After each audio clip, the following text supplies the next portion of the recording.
San Marcos. Marcos es el evangelio escrito por Marcos, pero dictado por el apóstol Pedro. Marcos 15 dice en el versículo 1, vamos a leer los primeros 15 versículos. Muy de mañana, habiendo tenido consejo los principales sacerdotes con los ancianos, con los escribas y con todo el concilio, llevaron a Jesús atado y le entregaron a Pilato. Pilato le preguntó: ¿Eres tú el rey de los judíos? Respondiendo él, le dijo: Tú lo dices. Y los principales sacerdotes le acusaban mucho. Otra vez le preguntó Pilato, diciendo: ¿Nada respondes? Mira de cuántas cosas te acusan. Mas Jesús ni aun con eso respondió, de modo que Pilato se maravillaba. Ahora bien, en el día de la fiesta les soltaba un preso, cualquiera que pidiesen. Y había uno que se llamaba Barrabás, preso con sus compañeros de motín, que habían cometido homicidio en una revuelta. Y viniendo la multitud, comenzó a pedir que hiciese como siempre les había hecho. Y Pilato les respondió diciendo: ¿Queréis que os suelte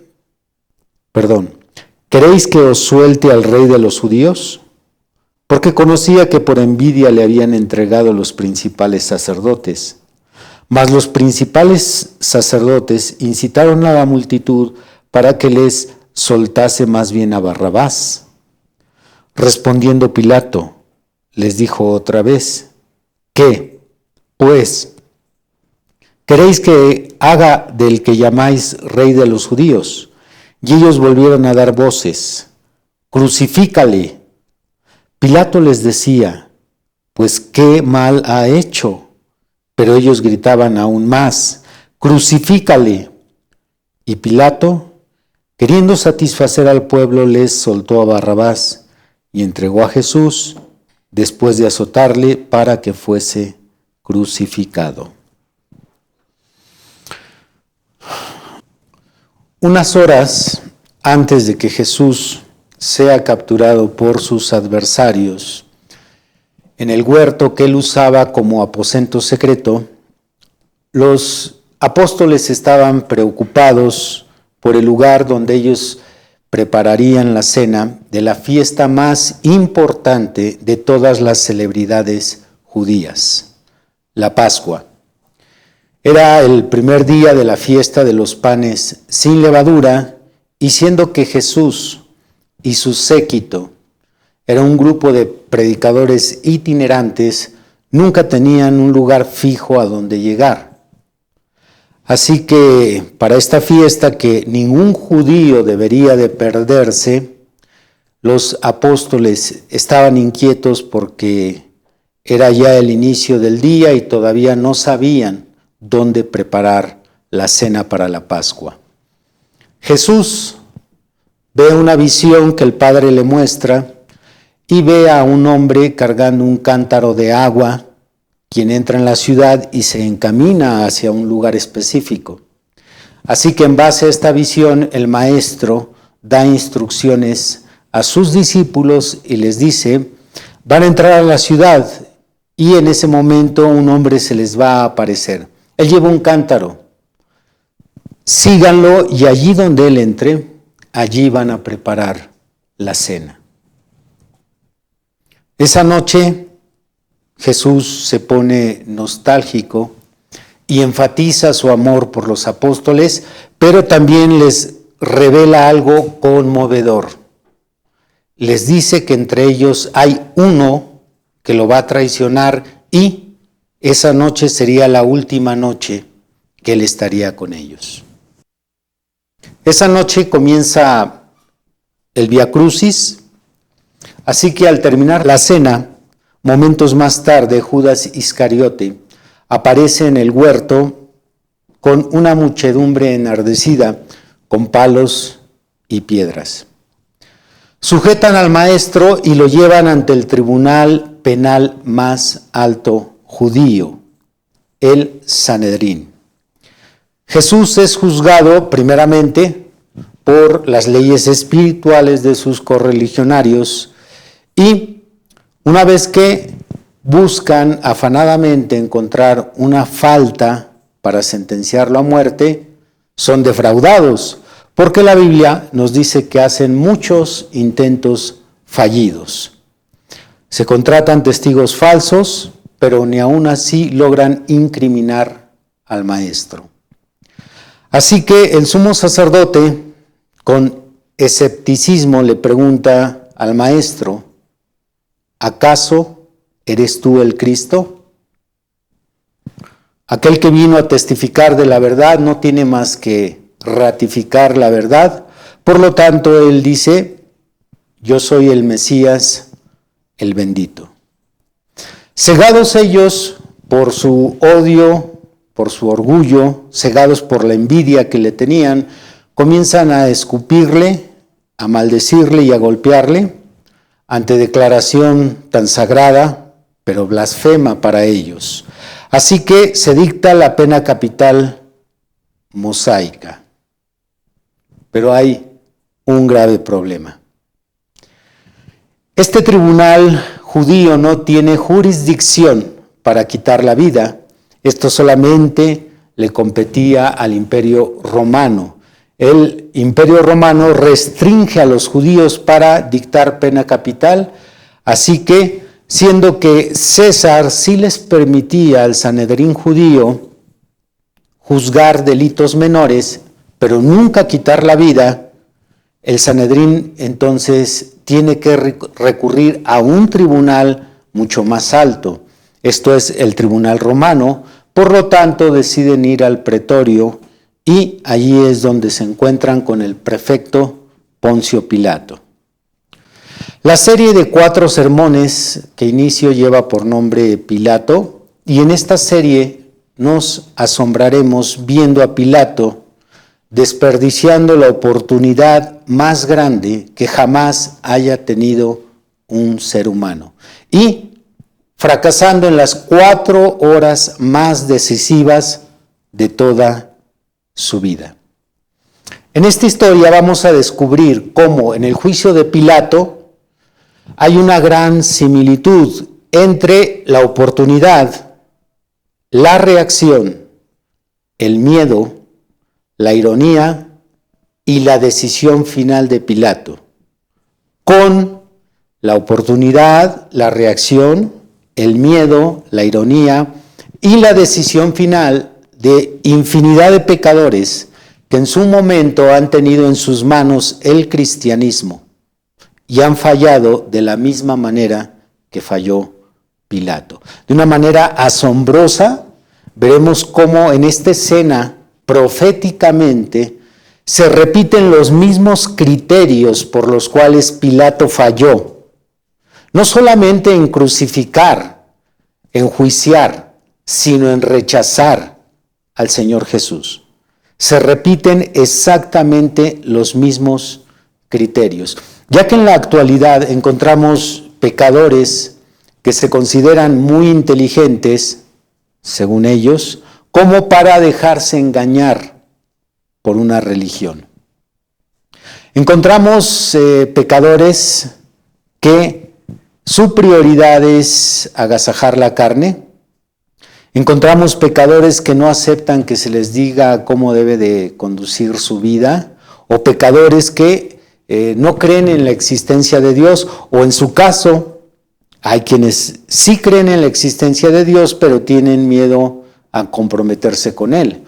En el caso de su servidor, como un pastor, lidia constantemente con este tipo de personas. Estos son los argumentos más usados, los más esgrimidos para aquellos que rechazan el cristianismo. Para que podamos ver esta analogía, este paralelismo que existe entre Pilato y el pecador del siglo XX y siglo XXI, primero quiero darles una pequeña biografía de quién fue Pilato. Es conocido por la mayoría como aquel que enjuició a Jesús y se lavó las manos. Pero es lo que se dice más comúnmente, pero no es cualquier tipo de personaje. Escuchen lo siguiente. Van a ver una fotografía ahí en pantalla, aunque creo que sería muy difícil que alguien no lo ubique, a Pilato. Cuando se depuso a Arquelao, hijo de Herodes el Grande, de ser rey de Judea, el emperador nombró gobernadores para dirigir la provincia, de los que probablemente Pilato se cree que fue el quinto prefecto. Tiberio, el emperador romano, lo nombró en el año 26 después de Cristo, y su gobernación duró un decenio. Pilato, como procurador, era responsable ante Roma de la administración financiera de la provincia de Judea y también tenía algunas otras provincias bajo su gobierno. Era también miembro de los equites, una clase social de la antigua Roma, conocidos como ordo ecuestre. Los equites tenían el derecho de llevar el angustus clavus, que son las dos franjas de púrpura de 2 dedos de ancho, que en la túnica estaban mostrando un símbolo de su posición, que únicamente alcanzaban aquellos que eran adinerados o eran descendientes de libres. Solamente este tipo de personas que venían de esa clase podían adquirir el angustus clavus. El cargo de prefecto tenía un rango variable, así que existían diferentes puestos de prefectos, pero todos ellos tenían en común que la mayoría fueron oficiales del ejército. Por tanto, podemos decir que probablemente Pilato en su ascenso pasó por diferentes grados militares. Ante esta breve biografía, nos damos cuenta que no estamos hablando de un ignorante, porque muchos, al analizar a fondo la oportunidad tan grande que tuvo Pilato, podrían concluir que fue por su ignorancia que Pilato hizo lo que hizo. No. Aquí ante esta biografía, y todavía es mucho más amplia, pero tomé los puntos más sobresalientes, cuando hablamos de Pilato no hablamos de un ignorante. Tampoco estamos hablando de una persona traumada que creció en la pobreza. Alguien que fue afectado y que en su momento, en la decisión crítica, falló. ¿Por qué? Pues venía de una situación difícil desde la infancia. No fue tampoco así. Tampoco estamos hablando de un cobarde, ya que el grado de prefecto, como ya lo mencioné, es un grado que se alcanzó a través de ascensos militares. Hombres que estaban acostumbrados a ver la muerte cara a cara, hombres que desenvainaban armas, que se metían en medio de la batalla. No estamos hablando ni de un ignorante, ni de un traumado, ni de un pobre, ni de un cobarde. Estamos hablando de una persona inteligente. Estamos hablando de una persona bien organizada, de una persona extremadamente rica y de una persona osada y valerosa. Virtudes codiciables y dignas de admirar. Virtudes incluso que ni siquiera muchos cristianos tenemos. Ni siquiera los mismos apóstoles tenían estas virtudes. Si ustedes analizan los evangelios, encontraremos lo opuesto a estas virtudes. Cuando el maestro es capturado, lo más correcto era que Pedro y los otros 10 que habían dicho que no lo negarían y que lo seguirían hasta la muerte, es que lo hubieran demostrado. Eso hubiera sido lo correcto, pero la Biblia nos dice que huyeron. Uno de ellos hasta desnudo se fue. Tampoco eran personas inteligentes, venían de oficios de la pesca, Probablemente entre los 10 el más inteligente pudo haber sido Mateo, porque era un publicano, era un contador público, pero la mayoría de ellos le llama el libro de los Hechos, gente ignorante del vulgo sin letras. Así que no tenían estas virtudes, tampoco eran organizados, pero Pilato era un personaje que tenía estas virtudes y que en apariencia deberían de estar a favor. Pero estas virtudes, aunque son admirables, tienen un lado oscuro. Para la mayoría, no voy a generalizar, pero la mayoría de ellos pueden ser hasta una maldición. Porque muchas personas no cristianas han rechazado el cristianismo en base a estas virtudes, ya que las decisiones que ellos han tomado descansan como fundamento en estas virtudes, en la inteligencia, en la riqueza, en la osadía, en el valor. Esto es lo que tenía Pilato y este es lo que tiene la mayoría de personas que en su momento han tenido el cristianismo como una oportunidad en sus manos y lo han rechazado. Es bueno ser inteligente, pero no puedes ser más inteligente que tu Creador. Es bueno ser valiente, pero no puedes ser valeroso para retar a tu Creador. No puedes cortar la rama donde estás sentado, ni tampoco puedes morder la mano que te da de comer. Vamos a leer Proverbios, que nos da esta reflexión tan profunda. Proverbios capítulo 21. Proverbios 21 dice el versículo 30. No hay sabiduría ni inteligencia ni consejo contra Jehová.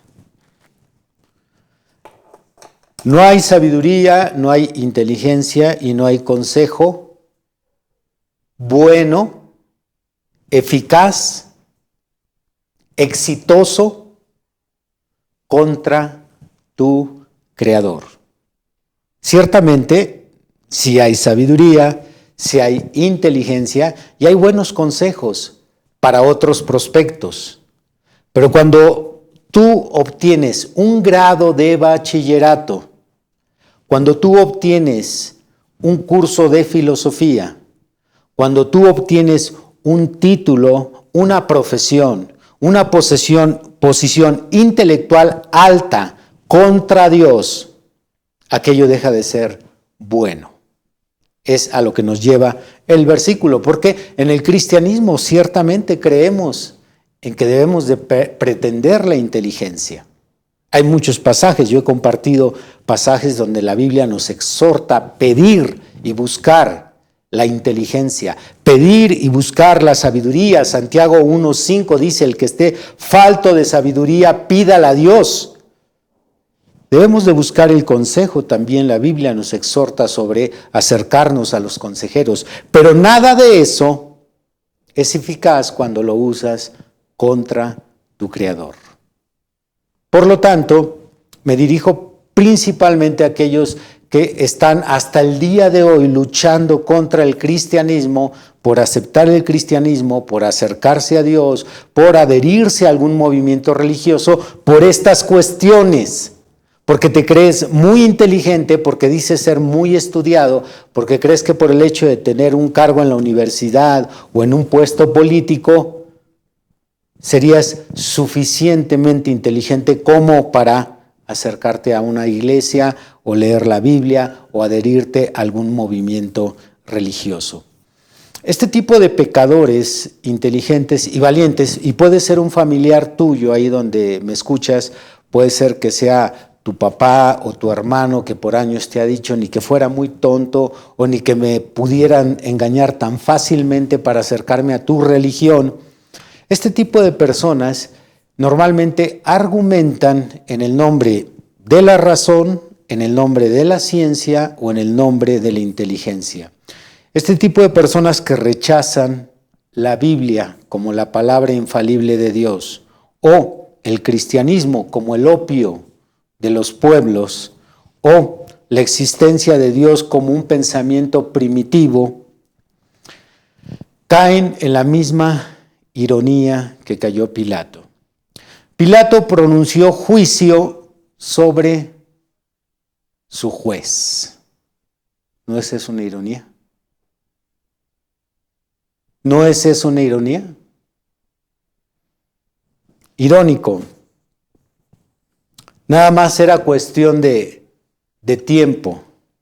Pero Pilato se tendrá que parar un día frente al gran juez, pero ahora él tenía al gran juez parado frente a él, aquel a quien el Padre Celestial otorgó la prerrogativa, la facultad de juzgar a todo ser humano. Vayamos a algunas escrituras para corroborar esta posición de Jesucristo como el gran juez de toda la humanidad. Vamos a leer San Juan 5 primero. Dice el versículo 22. Porque el Padre a nadie juzga, sino que todo el juicio dio al Hijo. Déjame ayudarte, persona religiosa que has rechazado a Jesucristo y que has dicho en infinidad de veces, yo sí creo en un Dios, pero la verdad no creo en tu religión cristiana. O yo sí creo en un Dios, pero no tengo por qué leer la Biblia. O yo sí creo en un Dios, en una fuerza superior, Alcohólicos Anónimos. Creo en un poder superior, pero eso del cristianismo a mí no me llama la atención. Debes de saber que ese Dios en quien tú crees, dice aquí, le dio la facultad de juzgar al Hijo. Es con Jesucristo con quien te vas a encontrar, no con Krishna, no con un poder extraño, no con Yehua, no con ninguna deidad de esas de la nueva era. Es Jesucristo quien recibió la facultad del Padre para juzgar a todo hombre. Esto se debe de dejar muy bien asentado porque hay muchas personas que quieren manejar a Dios de manera independiente de Jesús. Pero no hay forma. Veamos qué dice Hechos 17. Hechos 17 dice en el versículo 31, por cuanto ha establecido un día en el cual juzgará al mundo con justicia. Todos sabemos que habrá un juicio. Hasta los que nunca han leído la Biblia saben que habrá un juicio. Por cuanto ha establecido un día en el cual juzgará al mundo con justicia. ¿De qué manera lo juzgará? Por aquel varón a quien designó. O sea, Jesús fue designado para juzgar, dando fe a todos con haberle levantado de los muertos.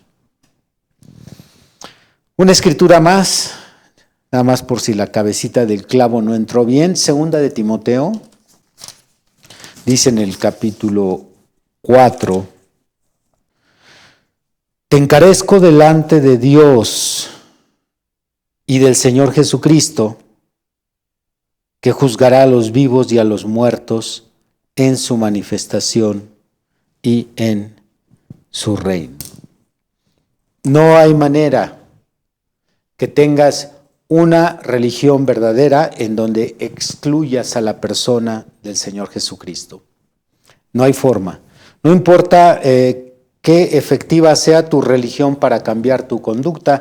Probablemente te has adherido a algún movimiento religioso que ha hecho algunos cambios positivos en tu vida, quizás ha parchado tu vida, ha arreglado algunos aspectos deformes de tu comportamiento, pero la verdadera religión, la religión correcta, que es el cristianismo, es efectiva porque está adherida a la persona del Señor Jesús.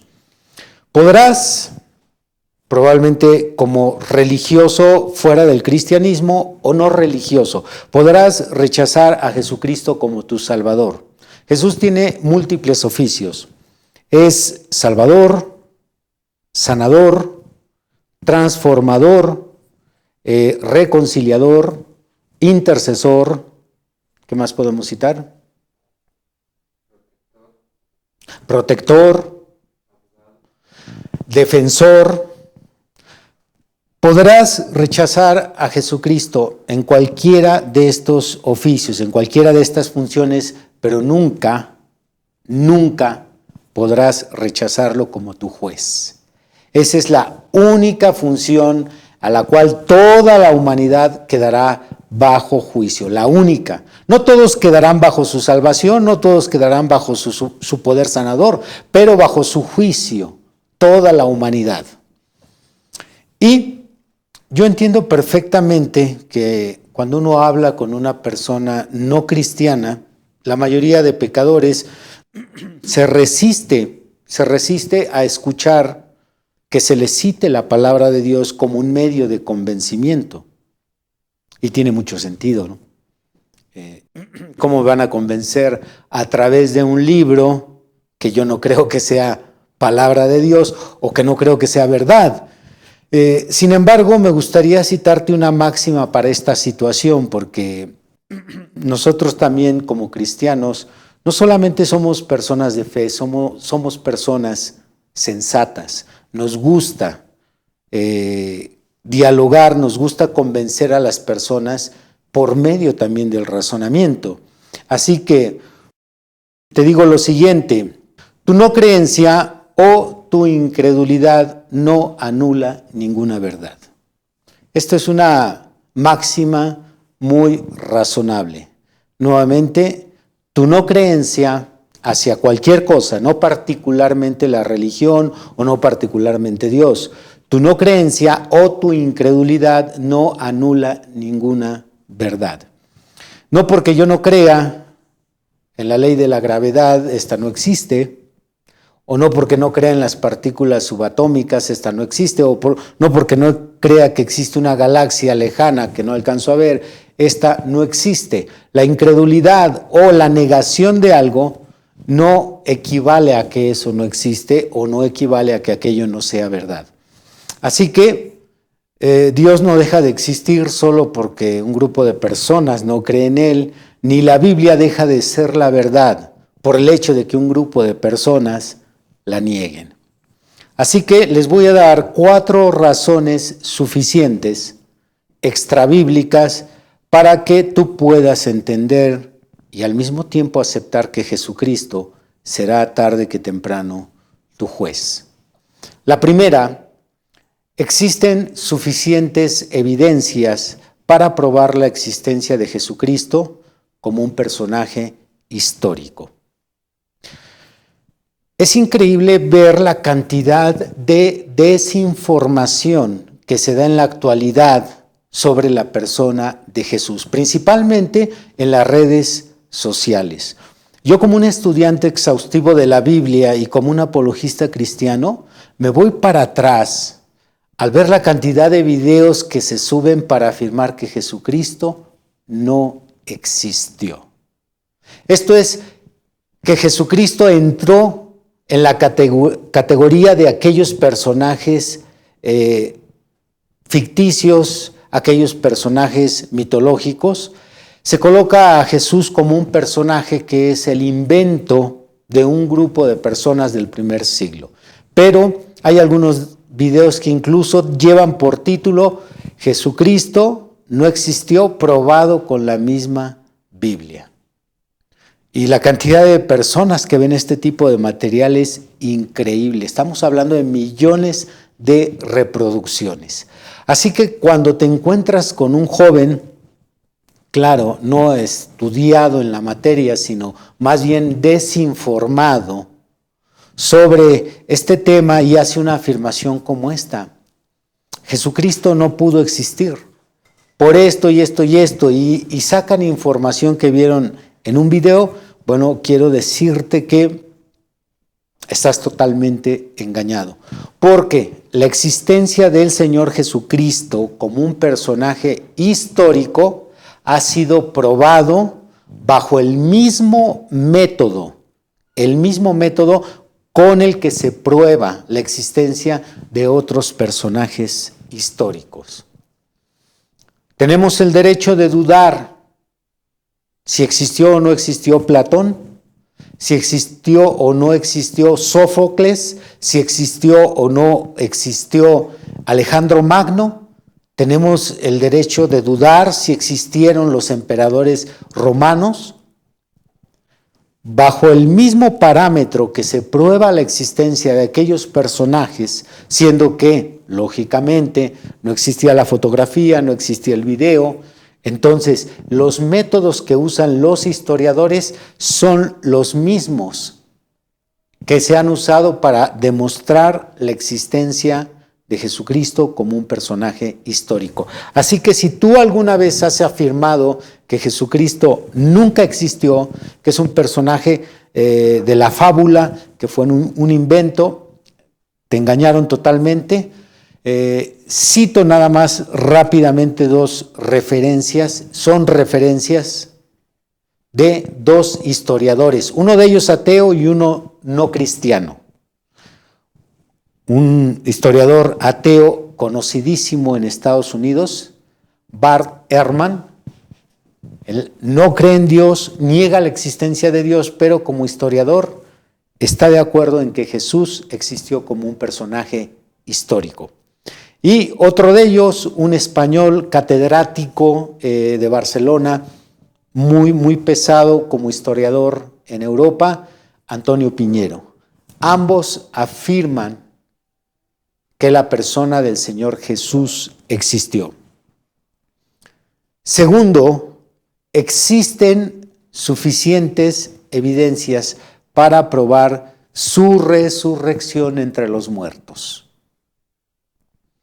Aunque estos historiadores que cité, entre otros, no creen la resurrección del Señor Jesús porque entra en la categoría de lo sobrenatural, tema que no aceptan los racionalistas.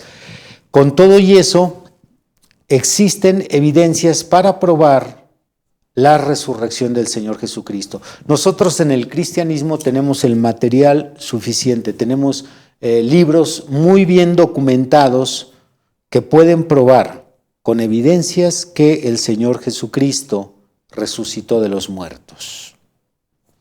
Tercero, existen suficientes evidencias para probar que la Biblia es divinamente inspirada.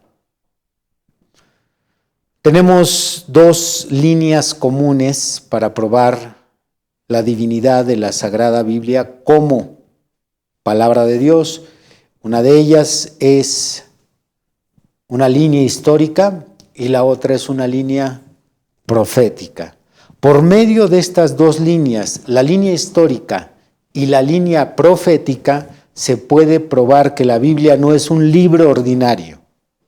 No es, como dirían algunos, la historia del pueblo judío o, de manera despectiva, un cuento de hadas para adultos. De ninguna manera podemos probar en el cristianismo que la Biblia está divinamente inspirada. Y cuarto, existen suficientes evidencias que respaldan la afirmación de que Dios existe. Podemos probar de forma racional, con evidencias, que Dios sí existe. Tenemos diferentes argumentos en el cristianismo y nuestros argumentos descansan sobre premisas históricas, filosóficas, científicas, todas ellas totalmente racionales. Así que, por estas 4 razones, si tú las investigas, claro, con un criterio abierto, con una mente, una actitud imparcial, si tú las investigas, quedarás convencido, siempre y cuando entres con ese corazón dispuesto, quedarás convencido de que el cristianismo es la religión verdadera y el Señor Jesucristo un día será el juez de toda la humanidad. Para finalizar este punto, Les pregunto a ustedes que han rechazado el cristianismo en el nombre de la ciencia, en el nombre de la inteligencia, en el nombre del razonamiento, y que se abanderan muchas veces con argumentos científicos. ¿Acaso la ciencia no fundamenta sus afirmaciones sobre las evidencias? ¿Acaso no son las evidencias la mejor prueba de la verdad científica? Si están de acuerdo en esto, entonces les invito, investiguen si acaso los cristianos no tenemos suficientes evidencias para nuestras creencias. Se quedarán asombrados al ver la cantidad de material que tenemos en el cristianismo para respaldar nuestras creencias y para respaldar la persona de Jesús o Jesucristo como el gran juez. Volviendo al tema del juicio, existen dos tipos de juicio. El primero es formarse un juicio u opinión sobre una persona. Ese es un tipo de juicio, formarse un juicio u opinión sobre una persona. Y el segundo, que es más conocido o más bien el que más fácil identificamos, es dictar sentencia sobre un acusado. En el primero, formarse un juicio u opinión sobre una persona, este tipo de juicio es correcto no solamente en las cuestiones seculares, sino aún en términos bíblicos, se nos permite emitir un juicio, formarnos un juicio. Esto es formarnos una opinión o juzgar a una persona en base a la manera en que lo estamos concibiendo. Y esto de formarse un juicio o una opinión es válido aún sobre la Biblia, es válido aún sobre Dios o es válido sobre el cristianismo. Veamos este respaldo en el Evangelio de San Juan, capítulo 7. San Juan, capítulo 7, dice en el versículo 24: No juzguéis según las apariencias, sino juzgad con justo juicio. ¿Por qué es correcto? ¿Por qué aún lo avala la Biblia? Porque todos tenemos, en base a nuestro criterio, el derecho de evaluar y comparar y al mismo tiempo considerar lo que puede ser bueno o malo para nosotros. Si el cristianismo es malo, ¿por qué adherirnos a una religión falsa? Si el cristianismo no nos conviene, ¿por qué simplemente por el hecho de una tradición lo tenemos que abrazar? Entonces, tenemos que juzgar el cristianismo. Si este libro es malo, como dicen muchos, que es un libro detestable porque incita a la violencia, incita a la guerra, porque se describen muchos pecados de promiscuidad como el incesto, el adulterio, etc. Si este libro es malo, ok, juzguémoslo. Pero dice Jesús, si hemos de juzgar la Biblia, si hemos de juzgar la religión cristiana, si hemos de juzgar a Dios, juzguemos con justo juicio. Esto es, si vamos a dar nuestra opinión, vamos a emitir una crítica que sea justa. Este tipo de juicio es correcto.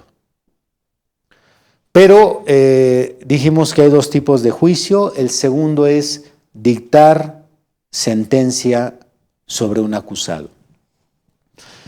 En base al primer juicio, siendo que ya vimos que San Juan 7:24 sí nos permite juzgar u opinar, entonces entendamos que el segundo tipo de juicio, ese sí, no es permitido, ni aquí ni en el cielo. ni por Dios, ni por el hombre. ¿Por qué? Para poder juzgar a una persona, solo puede ser emitido un juicio si la persona que juzga es calificada. En este caso, ¿quién sería calificada? Solamente un juez. Poncio Pilato, escuchen bien, Poncio Pilato emitió los dos tipos de juicio. El primero, que nos es permitido, y el segundo, que no nos es permitido porque solo puede ser emitido por una persona calificada. Ustedes que han tenido el cristianismo en sus manos y lo han rechazado por cualquier razón, quiero que observen de cerca los errores de Pilato para que no los cometan y también para que no terminen donde él terminó. Él en esta tarde se encuentra en el infierno. Pero vamos a hacer un análisis de cómo manejó Pilato el juicio de Jesús cuando lo tuvo frente a él.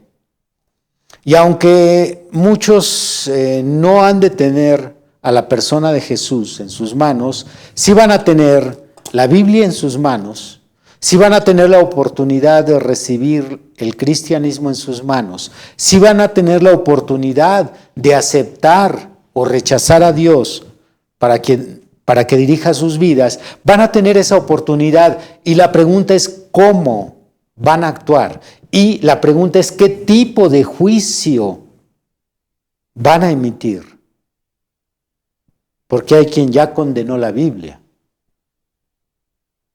Puedes juzgar la Biblia, pero no debes de juzgar la Biblia. Puedes juzgar el cristianismo, pero no debes de juzgar el cristianismo. Puedes juzgar a Dios, pero no debes de juzgar a Dios. Qué locura si estoy diciendo. Creo que hasta me volví yo loco también. ¿Sí estoy bien, caballeros, o...? ¿Estoy bien, ministro Adán?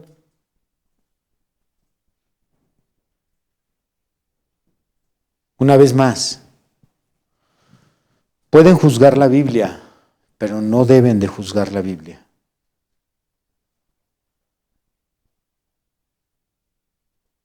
Pueden juzgar a Dios, pero no deben de juzgar a Dios. Pueden juzgar el cristianismo, pero no deben de juzgar el cristianismo. ¿Sí estoy bien o no estoy bien? Ok. Pensé que me estaba volviendo loco. ¿Pueden juzgar?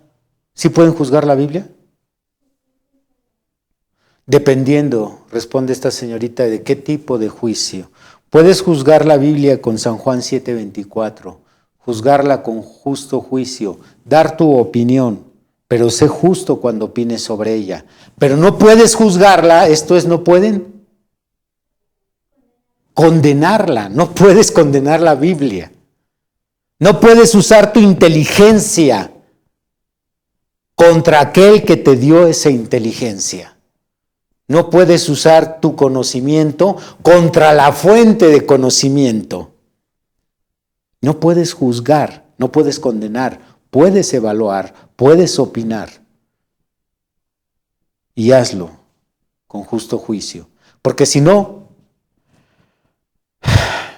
vas a fallar en el juicio que falló Pilato. Veamos a Pilato fallando en varias cosas. Ahorita lo vamos a leer, pero no nos vamos a detener. Solo pongan atención a lo que nos describe la historia narrada por Juan. Abran por favor Juan capítulo 18. Dice Juan 18, verso 28. Llevaron a Jesús de casa de Caifás al pretorio, era de mañana. Y ellos no entraron en el pretorio para no contaminarse y así poder comer la Pascua. Entonces salió Pilato a ellos y les dijo: ¿qué acusación traes contra este hombre? Respondieron y le dijeron: si este no fuera malhechor, no te lo habríamos entregado. Entonces les dijo Pilato: tomadle vosotros y juzgadle según vuestra ley. Y los judíos le dijeron: a nosotros no nos está permitido dar muerte a nadie, para que se cumpliese la palabra de Jesús, que Jesús había dicho, dando a entender de qué muerte iba a morir. Entonces Pilato volvió a entrar en el pretorio y llamó a Jesús y le dijo: ¿eres tú el rey de los judíos? Jesús le respondió: ¿dices tú esto por ti mismo o te lo han dicho otros de mí? Pilato le respondió: ¿soy yo acaso judío? Tu nación y los principales sacerdotes te han entregado a mí. ¿Qué has hecho? Respondió Jesús: mi reino no es de este mundo. Si mi reino fuera de este mundo, mis servidores pelearían para que yo no fuera entregado a los judíos, pero mi reino no es de aquí. Le dijo entonces Pilato: luego, ¿eres tú rey? Respondió Jesús: tú dices que yo soy rey. Yo para esto he nacido y para esto he venido al mundo, para dar testimonio a la verdad. Todo aquel que es de la verdad, oye mi voz. Le dijo Pilato: ¿qué es la verdad?